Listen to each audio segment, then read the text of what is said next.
Good Monday morning, and welcome to the Livingston Parish News Morning Show. My name is McHugh David, publisher and editor of the news. Got a little different camera angle this morning. Table and walls are a little bare. We took a lot of our promotional stuff to Fall Fest and didn't get it back in the room, but that's okay. Appreciate you joining us this morning. If you're watching us live, thank you for that. If you are listening or watching the video later, we appreciate that as well. Please remember, if you ever miss any one of these shows, you can check them out, www.livingstonparishnews.com/podcast. They are free there. There are audio and video versions that you can check out. We also have our long-form podcast there as well. If you're not a podcast junkie, you just want to listen to ours, we have them there so you don't have to go download another app onto your phone.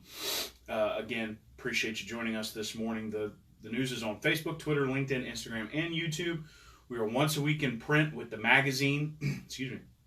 We're also online, www.livingstonparishnews.com. We also have an app. Appreciate you checking that one out, pushing out breaking news. It's like a little social media timeline. You can just scroll through it, find everything that you need. So please check that out. Traffic this morning, pretty rough as we all kind of bear down for this cold front to come through with a lot of bad weather. We'll talk about that in a minute. However, it's looking like your normal traffic patterns, especially on Highway 16 as parents funnel away from Live Oak High School after dropping their kids off. A lot of traffic on 16 inside Denham Springs in front of the high school. A lot of traffic on Hatchell Lane because of Denham Springs Elementary and Denham Springs Junior High. Small amount of traffic on 64 moving into Central. Minor delays at 190, 4-H Club, and River Road, and that's probably because delays are not too bad on I-12 heading westbound this morning.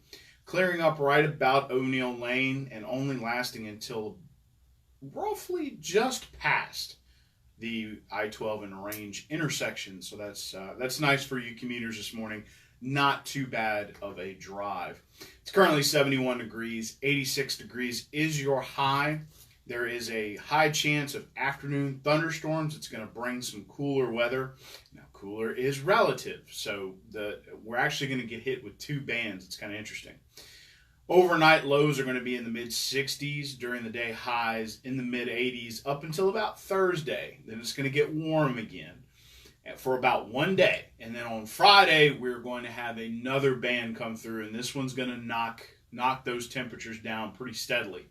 Looking at a high of 73 and a low of 53 this Saturday, and a high of 76 and a low of 51 on Sunday. So it's going to get pretty chilly. So prepare yourselves for jacket weather. It's coming up. But today and tomorrow and the next day and the day after that and Friday, it will get hot.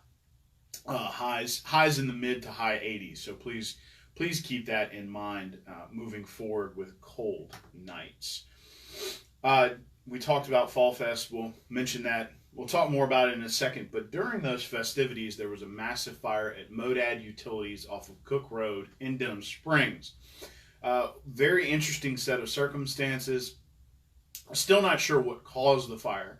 However, because of Modad Utilities' location, there's no fire hydrant there. It's right outside the city limits. There's no extension to water lines from the parish, so no one's got a fire hydrant out there. So they had to go back and forth to the Denham Springs Fire Department, which is pretty much on the corner of Rushing Road and Pete's Highway, so not too far. But they had to continue to go there, fill up water, bring it back, put it in basically a makeshift retention pond that they have. It's like field, they call them field ponds. Then pump it into the pumper trucks and use that to put out the blaze. They also it was a warehouse that was on fire, so they had to pull off the bay doors so that they could get water inside the building. Very, very interesting, a very interesting set of circumstances. The smoke could be seen for miles away. We had online that it was about 7 fire departments that participated. It actually ended up being more like 8 or 9. Some folks started to come out later on during the day, including Fire District 2 out of the Springfield area. And talk about their participation in the fire. So we're talking 8 or 9 fire departments participating in trying to get this fire. Now the location and the lack of water helped make that the situation that it was, how bad it was. However, it was still a serious fire. that took them nearly 24 hours to subdue completely. So thank you to our first responders. We will be trying to see how that fire started and following up on that. Early voting wrapped up Saturday. Got a text from Mr. Jared Andrews, the Registrar of Voters. He was very excited. Over 7,000 voters used the satellite location. The rest used his office, the Registrar of Voters office in Livingston. 10,897 early voted for this election. That's 13.3%, 0.1% more than the total turnout for mosquito abatement in the spring. So that's a good sign. Moving forward, it's about double the early voting early voting total from the last gubernatorial election in 2015. So that shows positive signs that the satellite location was a success and that the push for early voting was a success. The reason it was pushed is because October 12th is very crowded, as we've mentioned several times on this show, and it is coming up here this Saturday, so it will be Election Day. Please go vote. Our Thursday edition is going to be just the news hole. Every page is about a race, and we're going to show you what the digital screen looks like for that particular election. We're going to talk about 10-day campaign finance, so that's about 10 days before the election. It falls right in the middle of early voting. And we're going to talk about a few pieces of some of these elections, and we'll have probably a longer morning show on Friday to kind of discuss some of these races and some of the things that have happened. That one should be fun. Recommend you join. But there are a lot of things on this packed ballot. So please be checking that out if you haven't early voted already. Again, that'll be in Thursday's paper. Those stories will roll out online on Thursday. The parish president is okay with moving the 1 cent sales tax, 25% of which goes to the parish detention center, 75% of which goes to the Department of Public Works. They're moving this vote to the fall. Originally, it was slated to be in the spring. A lot of circumstances sort of changed that. One, Parish Councilman Gary Frog Talbert from District 2 was not interested in a spring election because of what happened this past spring, more so with regard to turnout.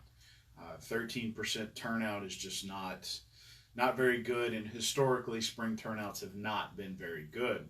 And this is too important, he said, for it to be determined by 13% of the vote, especially since on this next fall's ballot, it will be with a presidential election. 2016's presidential election brought over 80% of Livingston Parish registered voters to the polls. There are about 80,000 registered voters. So, I mean, that's a lot, and it's a good sample size. So they're hoping that it'll also give them more time to push it. There were some issues, as Mr. Talbert brought up on the morning show here a few weeks ago, and the first time he came on our show back in July, that he was not a fan of the renewal. He has since changed his mind. He is more interested in getting it renewed because it is so important. Because without DPW, roads aren't getting patched, ditches are not getting cleaned, the few that they can do, and there is no road overlay program. None of that exists. So if the tax would fail. So he's looking to get it renewed, and then the parish council may be discussing some reformation of the program. Now, the interesting thing is this all kind of came to light when Parish Councilman Shane Mack of District 9 was trying to rededicate funds from the library millage to drainage. That failed because the parish council just wasn't going to discuss it. But that also meant that it put a lot of these ballot items in limbo. The parish council has to approve anything that is going to go on the ballot with regard to the parish before it can do so, before it will pass muster at the state level. So everything was tabled or, was not going to be discussed.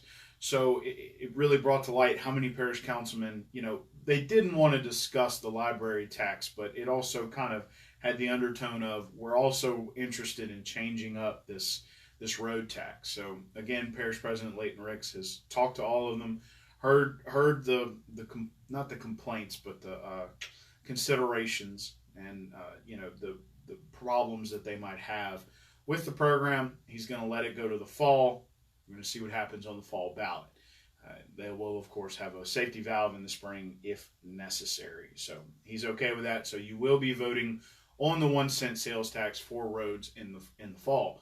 Now that means that we probably will not have a spring election. I don't think that there was anything else on the ballot. Grinder pumps are back.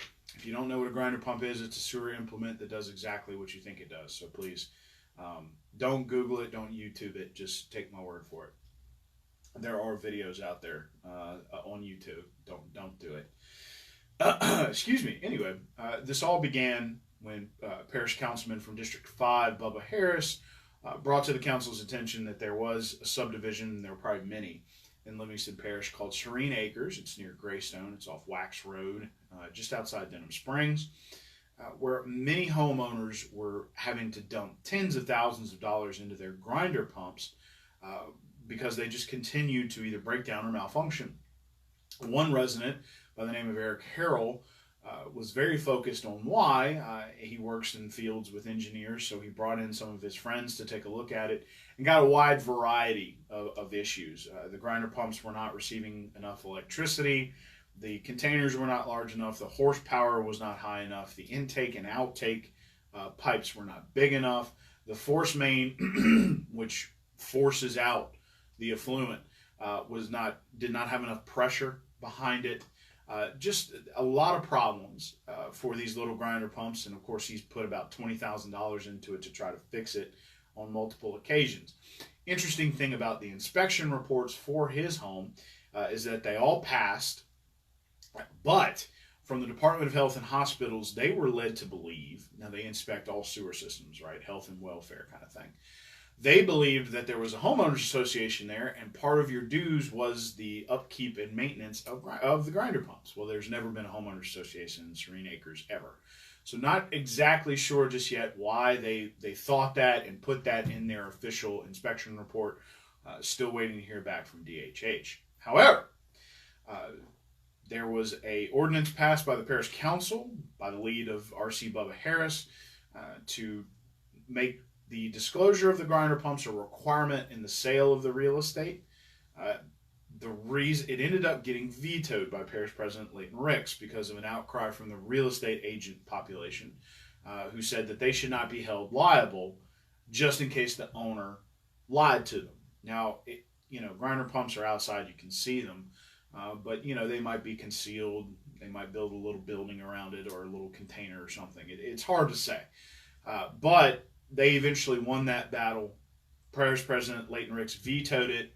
They reintroduced the ordinance, that would be the parish council, 2 Thursdays ago for public hearing this Thursday that had none of that language, but it will hold the seller liable if he does not disclose that it has a grinder pump and any issues he had with it. So they'll be looking for tighter restrictions on grinder pumps, higher requirements, that sort of thing going forward, but this should help let homeowners know what a grinder pump is. And you say you want people to get educated on grinder pumps, but deep down you just really hope that they don't read about it, and they're pretty intense. Anyway, wrapping up the weekend, it was a good weekend for 4 teams, not so good for one of them. Denham Springs ran into Westgate, a highly talented team with 2 Division I wide receivers, and they felt it. 70-21 was the final there. So as they get into district play, trying to take some of the lessons from these games that they've had before, turn it into some good district wins. Live Oak toppled Cy Academy for homecoming.